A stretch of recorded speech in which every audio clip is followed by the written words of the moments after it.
Attackers got into Google, Cisco, Harvard, and Wynn Resorts. They didn't crack a password, they didn't burn a 0 day. They picked up the phone and asked. Voice phishing has quietly become one of the most effective ways into an organization on Earth. And the same trick is being pointed at regular people every day. Today we're breaking down how it actually works and why your existing defenses don't see it, and the one habit that stops almost all of it. Let's get into it.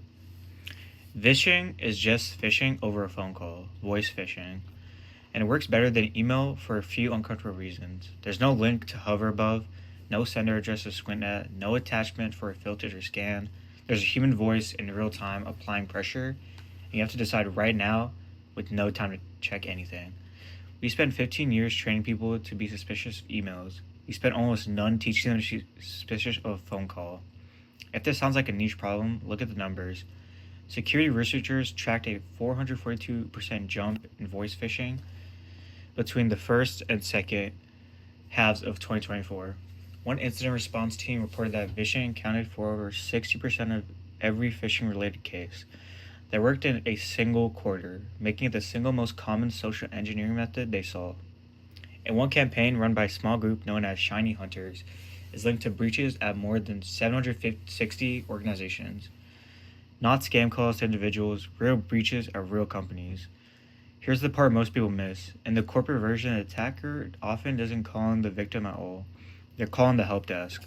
They pose as an employee, name, job, title, and maybe a manager's name, all scraped from LinkedIn in 10 minutes. They sound stressed, they're locked out, and they've got a new phone.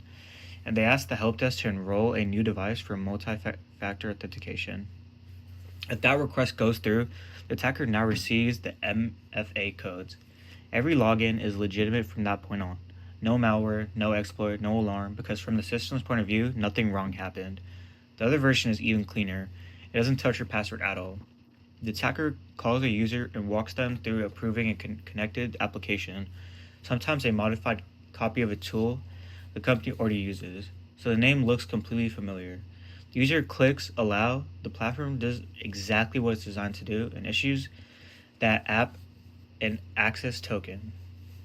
Nothing was stolen. Permission was granted, and here's the sting. Those tokens often keep working after a password change because the token was never tied to the password in the first place. This attack used to need a genuinely skilled social engineer. Someone quick, confident, good at improvising under pressure. That was the bottleneck. It isn't anymore. Commercial AI voice platforms will now hold a natural conversation and adapt in real time to whatever the person on the other end says. And cloning a specific person's voice takes seconds of audio, a podcast clip, a conference call, or a voicemail greeting.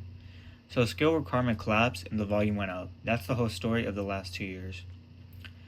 Now think about what's supposed to catch this. Your firewall see nothing. A phone call isn't network traffic. If you watch the firewall video, this is the limitation we talked about. It controls connections, it doesn't judge decisions. Your email filter never gets a look because there's no email. And multi-factor authentication, the control everyone points to, doesn't help when a human being was talked into rolling the attacker's device.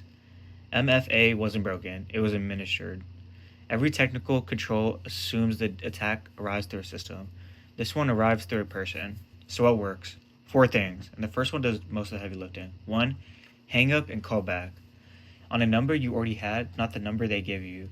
Not the number on your caller ID. That single habit defeats almost every version of this attack, because the attacker doesn't control the real number. 2.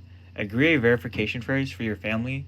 One word that a caller has to say for a company, a hard rule that identifies, resets, require a callback through a known channel. 3. Treat 2 specific requests as automatic red flags. Read me the code that just arrived and approve this app for me. No legitimate IT department needs either. 4. Use phishing resistant multi-factor authentication where you can.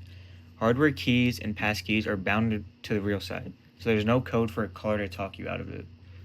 So, vishing is phishing that arrives by voice. It's now the most common social engineering method in the field. It's behind breaches at some of the largest companies in the world, and AI removed the skill barrier that used to keep it rare.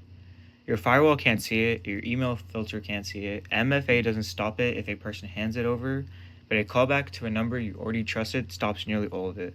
The technology isn't the weak point, the phone call is. If this was useful, drop a like, subscribe for more cybersecurity fundamentals, and let me know in the comments which topic you want broken down next.